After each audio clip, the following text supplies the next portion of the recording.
ამას გამოკვეთილი მარწყვის გემო. ნამწყარი.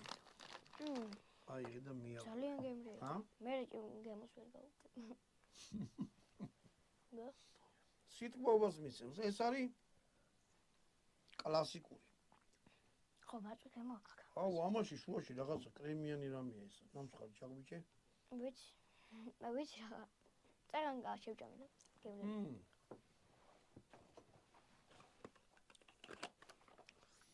სამივე არის კიდე ერთხელ ვთქვი რა, აზერბაიჯანელებს ესმით, თურქებსაც და შუა აზიაში საერთოდ ჩაის ამბავი. ჩვენ გვესმის ღვინო. როგორ ჩვენ ღვინოში ვერ ყვევით, ისე ჩვენი მოზმი აზერბაიჯანი. ლუდი ეგვიპტელებისაა, ხო? ეგვიპტელებმა მოიგონეს. არა. ლუდი მოიგონეს შუმერებმა. ანუ პირველი ალკოჰოლის სასმელი იყო ლუდი.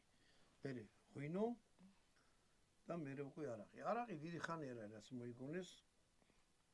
არაბულად ყოფილს ანიშნავს. აი გეშია. აი მასე არის შიგნით რაღაცა ყოფლიმწარეა. კრემიანი, ა? ყოფლიმწარეა. არა. აი გამოსინჯება. გამიდი.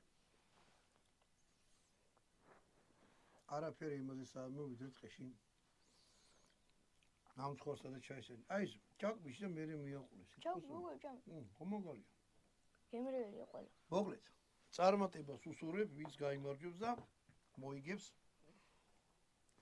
აი ამ შვენიერ გერბერის დანას. ეხლა საჭმლის გაკეთებას მიხედოთ ისე ბატონო დავით.